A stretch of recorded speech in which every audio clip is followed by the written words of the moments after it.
بسم اللہ الرحمن الرحیم۔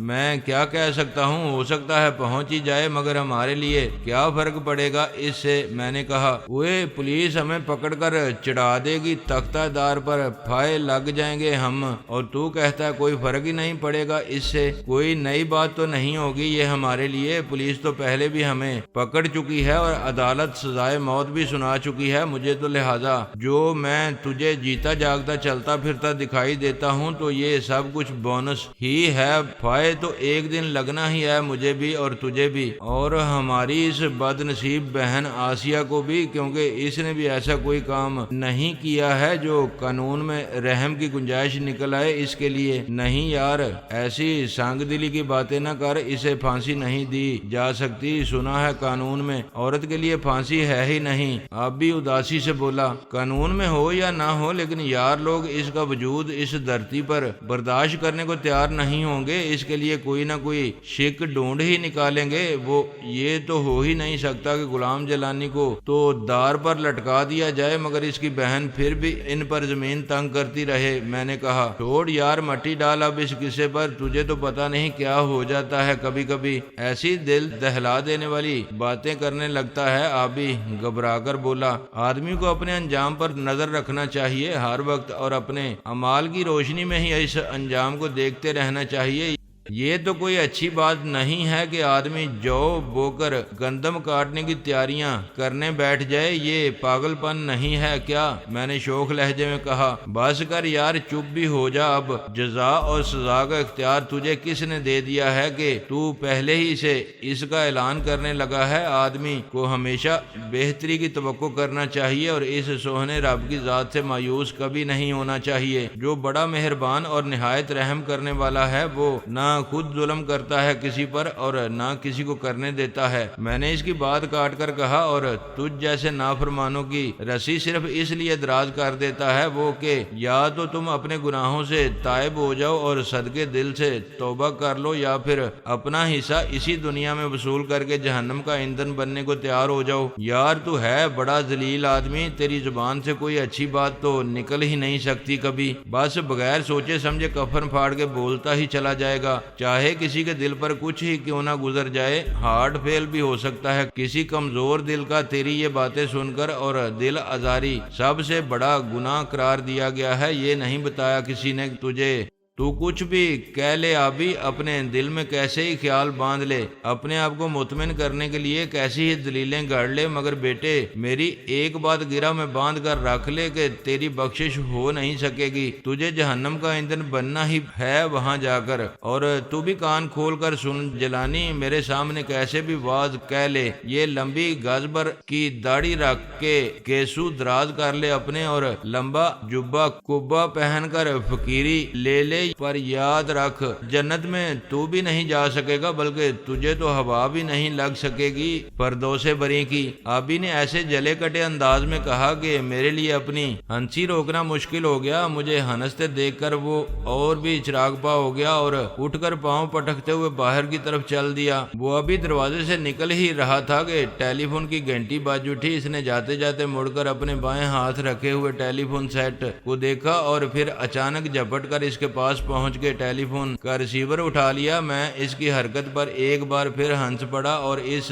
پر جملہ چست کرنے کی غرض سے بولا، کیا بات ہے بھائی، خیر تو ہے؟ کیا کسی حسینہ دل نواز کے فون کا انتظار ہے؟ کہیں اس گلو گلزار خانم سے تو رابطہ نہیں ہو گیا دوبارہ؟ اس نے میری بات کا جواب دینے کے بجائے میری طرف معنی خیز نظروں سے دیکھتے ہوئے ریسیور میں ہیلو کہا، پھر دوسری طرف کی بات سن کر بولا، مجھے افسوس ہے اس وقت آپ کے لیے کوئی اچھی خبر نہیں ہے، کیونکہ وہ بیچارہ آج صبح ایک حادثے میں جاں بحق ہو گیا ہے۔ اس کے نہایت سنجیدگی کے ساتھ کہے ہوئے ان الفاظ کو سن کر میرے کان کھڑے ہو گئے۔ میں سوچنے لگا، پتہ نہیں آبی کا کون جاننے والا صبح ہی صبح کسی حادثے کا شکار ہو گیا ہے۔ اس بات کا بھی افسوس ہونے لگا تھا مجھے کہ میں نے ایسے سوگوار وقت میں اس سے چھیڑ چھاڑ کر کے اسے تکلیف پہنچائی تھی، مگر دوسرے ہی لمحے اس کی بات سن کر میری کھوپڑی بک سے اڑ گئی۔ وہ کہہ رہا تھا، ہاں جی بس کیا کیا جائے، اللہ کو یہی منظور تھا، اس مالک کی مرضی میں کون دخل دے سکتا ہے؟ اس نے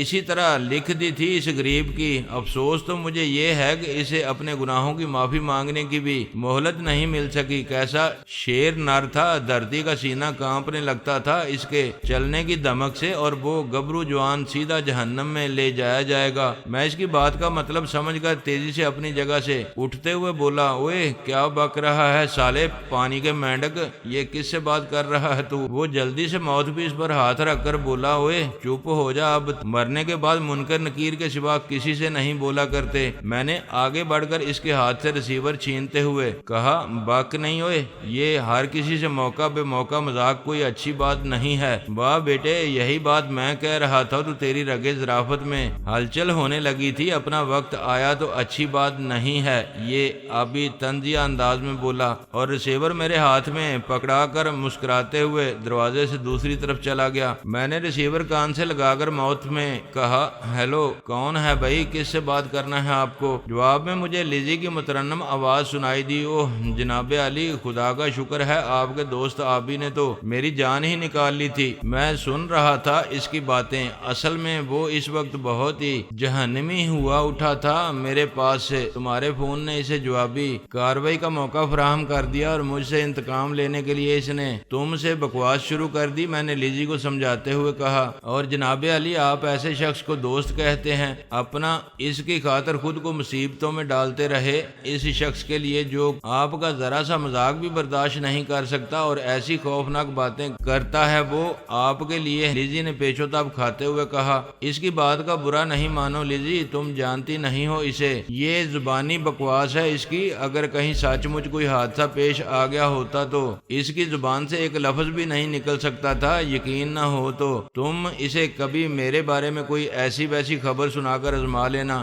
آپ کہتے ہیں تو ٹھیک ہی ہوگا، ویسے مجھے اس وقت ان کی یہ ادا پسند نہیں آئی، انہیں ایسا مذاق میں بھی نہیں کہنا چاہیے تھا۔ یہ تم اس لیے کہہ رہی ہو کہ تمہیں یہ نہیں معلوم ہے کہ میں کتنی دیر سے اس سے کیا کیا کہہ رہا تھا۔ اگر تم ہمارے ساتھ موجود ہوتی تو تم بھی اس کی باتوں کا برا نہ مناتی، بلکہ یہی کہتی کہ آپ نے بہت اچھا کیا، اسے یہی کرنا چاہیے تھا۔ میں نے اسے سمجھایا، پھر موضوع بدلتے ہوئے اس سے پوچھا، خیر چھوڑو اسے، یہ بتاؤ اس وقت فون کیوں کیا ہے تم نے؟ ماں جی کے سلسلے میں کچھ کامیابی ہوئی؟ ابھی تو کچھ نہیں ہو سکا ہے، مگر آپ مطمئن رہیں، ان کی طرف سے انہیں کوئی تکلیف نہیں پہنچنے دوں گی میں، لیزی نے جواب دیا۔ میں نے کہا، بات یہ نہیں ہے لیزی، انہیں تکلیف کیسے پہنچے گی یہ تم اتنے یقین سے کس طرح کہہ رہی ہو؟ وہ آئزک کی قید میں ہیں، اس ذلیل شخص نے انہیں ایک ایسے مکان میں بند کر رکھا ہے جس کے در و دیوار میں موت پوشیدہ ہے۔ کیا یہ اذیت کم ہے ان کے لیے؟ ہاں، یہ آپ ٹھیک کہہ رہے ہیں، ہے تو یہ بھی تکلیف، لیکن میں کوشش کر رہی ہوں کہ انہیں جلد از جلد اس سے نجات مل جائے۔ لیزی بولی، اگر یہ کام تمہارے بس کا نہ ہو تو خود کو کسی خطرے میں ڈالنے کی ضرورت نہیں تمہیں، تم مجھے بتا دینا، پھر میں اپنے طور پر کچھ کروں گا۔ میں نے کہا نا آپ سے، میں اس سلسلے میں بالکل بھی بے بس نہیں ہوں گی۔ میں جانتی ہوں بے احتیاطی سے اٹھایا ہوا کوئی قدم جان لیوا ثابت ہو سکتا ہے، ماں جی کے لیے بھی اور خود انہیں آزاد کرنے والے کے لیے بھی، چنانچہ بہت ہی سوچ سمجھ کر اور بے حد محتاط انداز میں کام کرنا ہے ہمیں۔ کچھ دن سے میں محسوس کر رہی ہوں کہ آئزک اہم معاملات کو مجھ سے بھی چھپانے کی کوشش کر رہا ہے۔ اس کا تو صاف صاف یہی مطلب ہے کہ وہ تمہاری طرف سے مشکوک ہو گیا ہے۔ اگر ایسا ہے تو تم اس کا ساتھ چھوڑ کر ہماری طرف چلی آؤ، اس سے پہلے کہ وہ تمہارے لیے کوئی مصیبت کھڑی کر کے تمہارے راستے مسدود کر دے۔ میں نے اس کی بات کاٹ کر جلدی سے کہا، وہ شاید میری اس بوکھلاہٹ پر ہنس دی تھی، بولی، میری پرواہ نہ کریں آپ، میں کوئی لقمہ تار ثابت نہیں ہوں گی اس کے لیے۔ اگر اس نے میرے خلاف کچھ کرنا چاہا تو خود اپنے لیے کوئی پناہ تلاش کرنے کی ضرورت پڑ جائے گی اسے۔ ویسے ایک دن ہونا تو یہی ہے آخری مارکے میں، آپ مجھے بہرحال اپنے شانہ بشانہ پائیں گے، یہ میں طے کر چکی ہوں کہ جب میں آپ کے پاس آؤں گی اس کے بعد کوئی دشمن باقی نہیں رہے گا آپ کا۔ او ہو، پھر تو شاید میں بھی باقی نہ رہ سکوں، میرا تو وجود ہی بیکار کر رہ جائے گا پھر۔ لیزی بیگم ایسا غضب نہ کر دینا کبھی، میں نے کہا۔ اس کی مسرت امیز آواز سنائی دی، اس کا مطلب یہ ہے کہ آپ کو قائم دم رکھنے کے لیے مجھے دشمن بن کر رہنا ہوگا آپ کے ساتھ۔ عموماً مجھے لوگ نصف بہتر اور نصف بدتر کہا کریں گے، پھر نہ ایسا کبھی خیال میں بھی نہ لانا، دل میں تمہاری دشمنی بالکل برداشت نہیں ہو سکے گی مجھ سے، تم تو مکمل بہتر بن کر ہی رہو گی، پھر مجھے آپ کے لیے دشمنوں کا بھی اسی طرح بندوبست کرنا پڑے گا جس طرح آپ کے آرام و آسائش اور کھانے پینے کا۔ وہ بولی، تمہیں ایسا کرنے کی ضرورت نہیں پڑے گی کبھی، یہ کام میں بہت اچھی طرح کر سکتا ہوں، دشمن تو میں لمحوں میں ہزاروں بنا سکتا ہوں، البتہ دوست بنانا بہت مشکل کام ہے میرے لیے، تمہاری موجودگی میں مجھے اس طرف سے بے فکری ہو جائے گی۔ میں نے جواب دیا، یہ بالکل ٹھیک کہہ رہے ہیں آپ، سچے اور مخلص دوست واقعی بے حد مشکل سے ہی ملتے ہیں، اسی لیے میں آپ کو گنوانا نہیں چاہتی، یہ تمہاری محبت ہے لیزی جو تم ایسا سمجھتی ہو، ورنہ ایسے بھی بہت ہیں جو مجھے اس دھرتی پر چلتے پھرتے دیکھنا پسند نہیں کرتے، مجھے خاک میں ملا دینا چاہتے ہیں، پیوندے زمین کر دینا چاہتے ہیں، ایسے ہی لوگوں نے مجھے اس راہ پر ڈالا ہے جس پر چل کر کبھی کوئی منزل تک نہیں پہنچ سکا، یہ راہ ایسی ہی ہے، اس پر جس سمت بھی سفر کیا جائے اس کا اختتام وادی فنا پر ہی ہوتا ہے۔ خیر چھوڑیں، دفع کریں، جب وقت آئے گا دیکھا جائے گا، ابھی سے کیوں گلنے لگے ہیں آپ اس غم میں؟ لیزی نے ہنس کر کہا، نہیں بھائی میں نہیں گلتا بولتا ایسے غموں سے، تم بتاؤ کوئی خاص بات ہے یا بس یوں ہی فون کر لیا تھا گپ شپ لڑانے کو؟ خاص بات تو کوئی نہیں تھی، میں نے ابھی کچھ دیر ہوئی ایک خبر پڑھی ہے اخبار میں، اسی کے بارے میں معلوم کرنا چاہتی تھی۔ اچھا، تمہاری مراد آسیہ کے بارے میں چھپنے والی خبر سے ہے، کیا معلوم کرنا چاہتی ہو تم اس کے بارے میں نے پوچھا۔ میں بس تصدیق کرنا چاہتی تھی آپ سے، اخبارات میں آپ کا بھی نام آیا ہے اس سلسلے میں، کیا واقعی آپ ہی لوگوں نے رہائی دلائی ہے اسے یا محض قیاس آرائی کی ہے اخبار والوں نے؟ لیزی نے سوال کیا، تم نے کیا رائے قائم کی ہے اس خبر کو پڑھ کر؟ تمہارے خیال میں کچھ صداقت ہے اس میں یا نہیں؟ میں نے الٹا اسی سے سوال کر دیا۔ معاف کیجیے گا جناب علی، آپ کے یہاں کے اخبارات کے بارے میں میری رائے کچھ اچھی نہیں ہے، پتہ ہی نہیں چلتا کہ کون سی خبر سچ مچ خبر ہے اور کون سی محض ٹیبل نیوز ہے، اور جو خبر ہے بھی تو اس میں صداقت کتنی ہے؟ ایک تو یہاں سنسنی خیز خبروں کو بہت اچھالا جاتا ہے، بلکہ انہیں خاصی رنگ آمیزی کے ساتھ نمایاں مقام پر شائع کیا جاتا ہے، دوسرے رپورٹر حضرات رپورٹنگ کرتے ہوئے اپنی رائے کو اس میں اس طرح شامل کر دیتے ہیں اس کے ساتھ کہ وہ بھی خبر ہی معلوم ہونے لگتی ہے،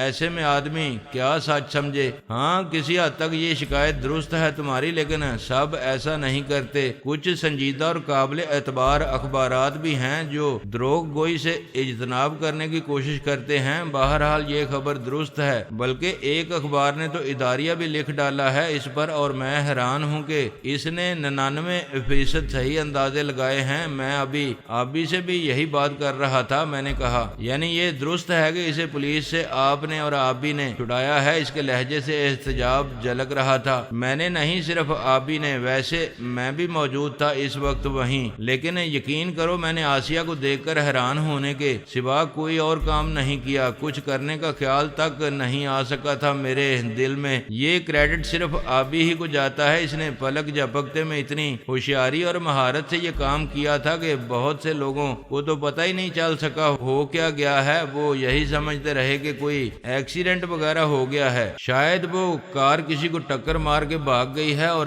ایسا تو یہاں ہوتا ہی رہتا ہے، میں نے اسے بتایا۔ حیرت ہے، یہ تو واقعی کمال کے آدمی ہیں، میں انہیں ایسا ہرگز نہیں سمجھتی تھی۔ لیزی حیرت کا اظہار کرتے ہوئے بولی، میں نے کہا نا تم اسے جانتی نہیں ہو ابھی، وہ ایسے ہی ناقابل یقین کارنامے کر گزرتا ہے، کبھی کبھی میں نے کہا میں نے جھٹلانے کی کوشش تو نہیں کی ہے آپ کو، میرا خیال ہے آپ جیسا باکمال آدمی جس کی تعریف کر رہا ہے وہ کوئی معمولی شخص تو نہیں ہو سکتا۔ اب آپ کی بہن آسیہ بھی آپ کو مل گئی ہے، یہ فکر بھی ختم ہو گئی، آپ کی فکریں کبھی ختم نہیں ہوا کرتی لیزی بیگم، آسیہ ملی ہے تو وہ گم ہو گئی ہے جس کے دم سے ہم دونوں کا وجود ہے۔ میں بولا، میں آپ سے کہہ چکی ہوں کہ ماں جی کی طرف سے بالکل مطمئن ہو جائیں، وہ میری ذمہ داری ہیں، کیا مجھے اپنا نہیں سمجھتے آپ؟ یہ بات نہیں ہے لیزی، تم پر اعتماد نہ ہوتا، تمہیں اپنا نہ سمجھتا ہوتا تو اب تک وہ پورا علاقہ جہاں ماں جی کو رکھا ہے اس سنگ دل اور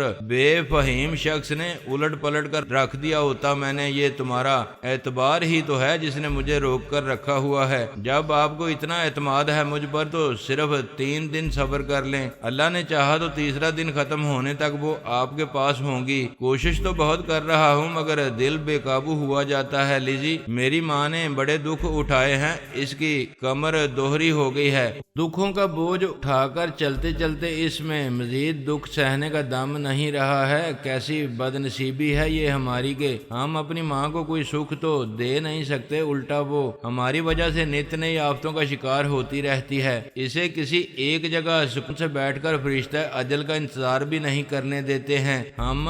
یہ خیال کتنا اذیت ناک ہے لیزی، تم نہیں سمجھ سکو گی اسے۔ مجھے افسوس ہے جناب علی، میری باتوں سے آپ کو تکلیف پہنچی ہے، لیکن یقین کریں میرا یہ مقصد ہرگز نہیں تھا، میں آپ کو اذیت دینے کا کبھی خیال بھی نہیں لا سکتی دل میں اپنے، بڑی بھول ہو گئی مجھ سے، مجھے معاف کر دیں آپ۔ وہ عاجزی سے بولی، نہیں لیزی مجھے کوئی شکوہ نہیں ہے تم سے، نہ میں ناراض ہوا ہوں تمہاری کسی بات سے، تم اپنا دل میلا نہ کرو۔ ادھر سے کوئی جواب نہیں ملا مجھے، چند لمحے میں بھی خاموش رہ کر اس کے بولنے کا انتظار کرنے لگا، شاید وہ بہت دل گرفتہ اور ملول ہو گئی تھی میری باتوں سے، وہ اپنے آپ کو قصوروار سمجھ رہی تھی۔ اس نے یہی سمجھا ہوگا کہ اس کی باتوں سے میرے سینے کے زخم ہرے ہو کر کسک دینے لگے ہیں اور میرے جذبات کا جوالا مکھی پھٹ پڑا ہے۔ شاید کافی دیر جب لائن بے جان رہی اور ادھر سے کوئی آواز سنائی نہیں دی تو میں نے ہیلو ہیلو کہہ کر اسے مخاطب کیا۔ میرے مخاطب کرنے پر اس کی آواز سنائی دی، جی جی میں سن رہی ہوں، آپ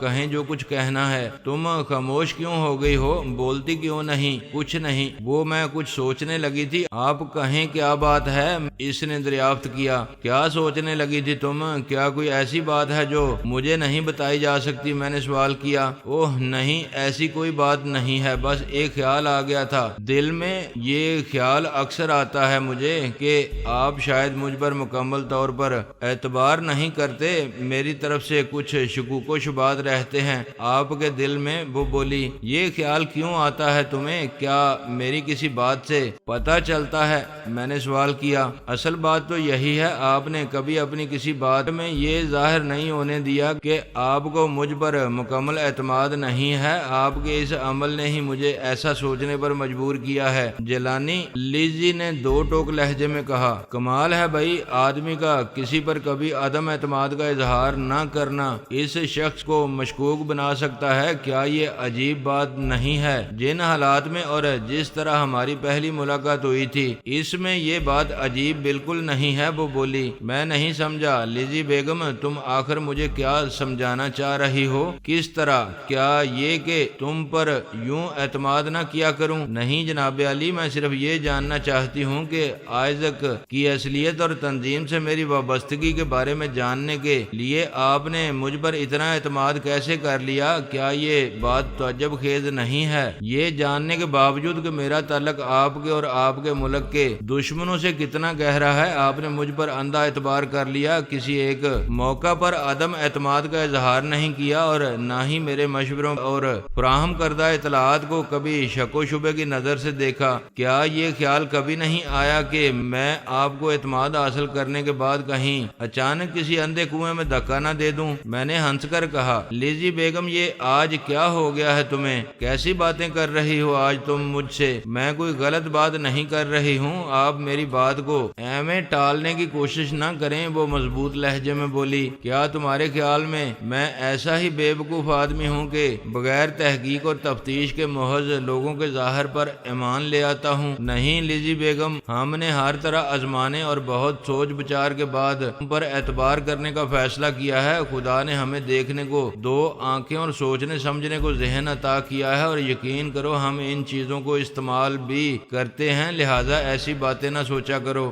اچھا، اور یہ آزمائشی دور کون سا تھا؟ کب گزاری گئی تھی؟ میں اس مرحلے سے مجھے تو کبھی گمان تک نہیں گزرا اس کا۔ اس نے پوچھا، بس گزر ہی گیا کسی وقت بھی۔ اگر تمہیں کبھی شک بھی ہو جاتا اس کا تو وہ آزمائش قابل اطمینان کہاں رہتی؟ میں نے جواب دیا، کمال ہے، یہ بتا کر تو آج آپ نے حیران ہی کر دیا ہے مجھے۔ وہ بولی، لیکن میں اس طرح تمہارے تعاون اور عنایات کی وجہ نہیں جان سکا ہوں لیزی، میں نے اسے بتایا۔ وجہ؟ وہ بولی وجہ آپ سے قربت، آپ کو اپنا بنانے کی خواہش کے سوا اور کیا ہو سکتی ہے، بس یہی ایک وجہ ہے۔ یقین نہیں آتا اس بات پر، امریکہ کے انتہائی جدید اور آزاد معاشرے کی پروردہ وہ یہودی لڑکی کسی سے دل لگا کر اتنی زیادہ محبت اور ایسے خلوص کا اظہار کرے، اپنی قومی روایت باغی ہو کر کسی کا ساتھ دے، یہ بات سمجھ میں نہیں آئی میری۔